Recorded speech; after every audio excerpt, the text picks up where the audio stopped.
नमस्ते दोस्तों, मैं डॉक्टर अनीता और मेरे चैनल पर आप सभी का बहुत बहुत स्वागत है। प्यारे विद्यार्थियों, बीए फर्स्ट ईयर में जो हिंदी साहित्य है उसमें जो नया पाठ्यक्रम आया है, उस नए पाठ्यक्रम के अनुसार डोला मारूरा जो दोहा है वो जो आपके पाठ है उसमें से हम आज दोहों की व्याख्या पढ़ेंगे। ये डोला मारूरा जो दोहा है उसका पहला वीडियो जो है मैं बना चुकी हूँ और ये आज दूसरा वीडियो है। पहले वाली वीडियो में डोला और मारू क्या है या डोला और मारू का जो परिचय है, उनकी जो राजस्थानी कथा है उसके बारे में हम जान चुके हैं। इस वीडियो में और ये जो डोला मारू रा दोहा है, इसका जो कहानी है, इसका वीडियो जो है डिस्क्रिप्शन में आपको मिल जाएगा। और आज हम डोला मारूरा दोहा के दोहों की व्याख्या करेंगे। इसके साथ ही प्रसंग और विशेष को भी देखेंगे। प्रसंग और विशेष जो मैं बताऊंगी लगभग आपको परीक्षा में यही लिखना है। बाकी जो व्याख्या जैसी मैं इन दोहों की आपको समझाती जाऊंगी वैसी ही व्याख्या करनी है।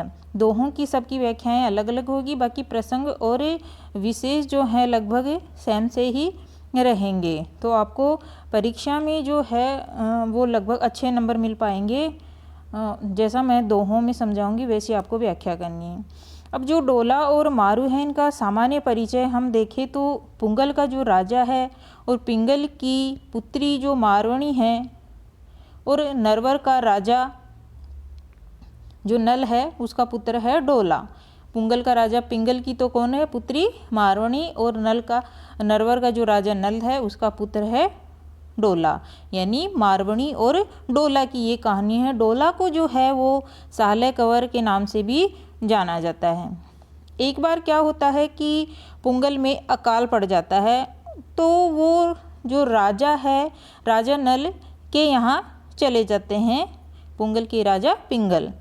राजा नल जो है वो पिंगल की बहुत आव भगत करते हैं, उनको बहुत मान सम्मान देते हैं, तो वो वहाँ रहते हैं। और नल के पुत्र को पिंगल की रानी एक दिन देख लेती है वहाँ रहते हुए, और वो अपने पति यानी कि पिंगल से ये कहती है कि हे राजा, ये दोनों बच्चे जो मारवणी है और जो डोला है ये समान ही जोड़ी के हैं, और अगर हमारी पुत्री इनकी पत्नी बन जाए डोला की, और डोला जो है हमारी पुत्री मारवणी के पति बन जाए, तो इन दोनों की बहुत ही सुंदर जोड़ी बनेगी।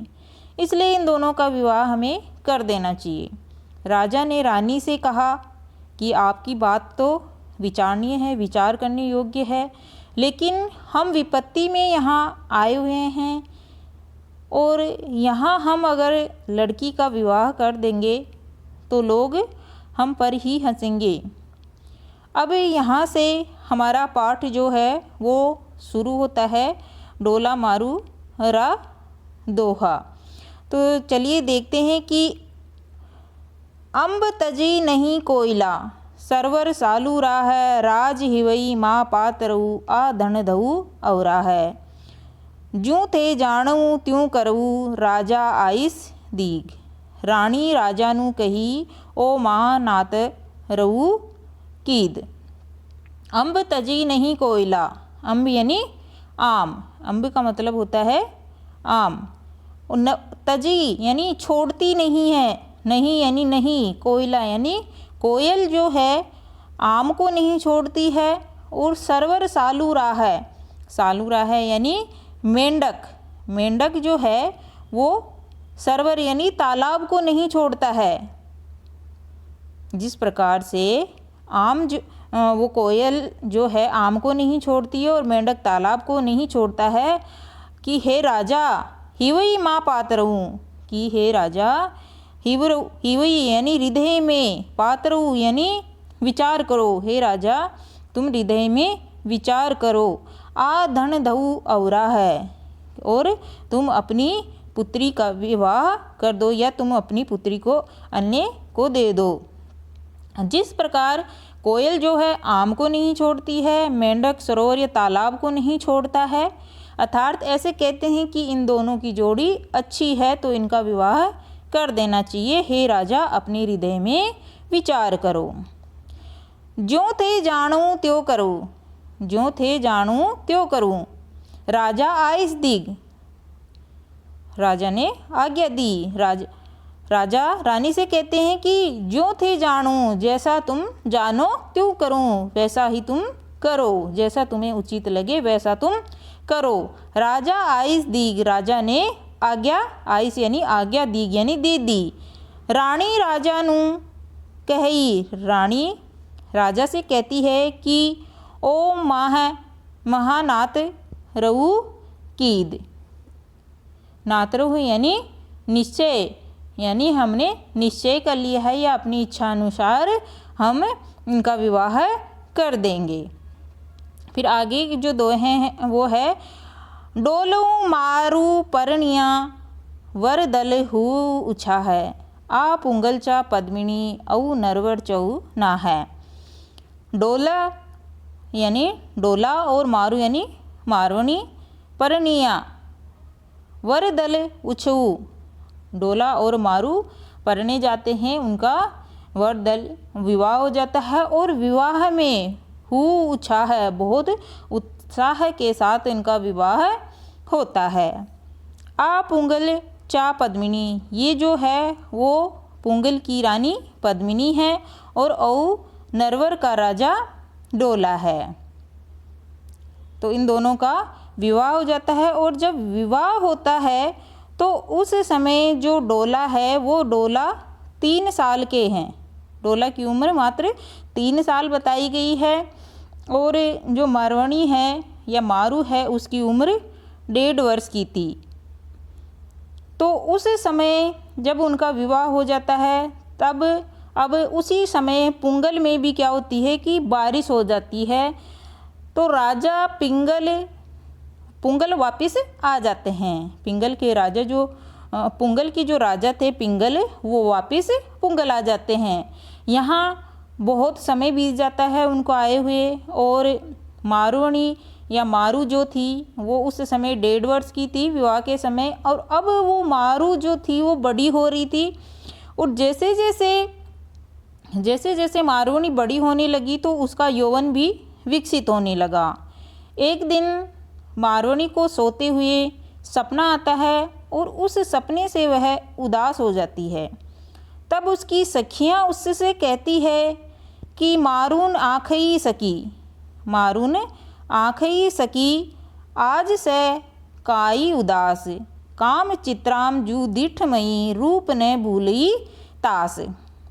कि उसकी सखियाँ कहती है कि हे मारूनी, आज से काई उदास, आज तुम उदास क्यों हो। तब वो मारू उनको कहती है कि काम चित्राम सुदिठमयी, यानी काम चित्राम यानी काम के समान चित्र, कामदेव के समान ऐसा अद्भुत प्रतिमूर्ति मैंने दिठमयी यानी मैंने देखी है। आज सपने में मैंने कामदेव के समान ऐसी प्रतिमूर्ति देखी है और उस रूप ने भूलई तास, और उस रूप को मैं भूल नहीं पा रही हूँ। अमहा मन अचरज भयूं, सखियाँ आखई एम।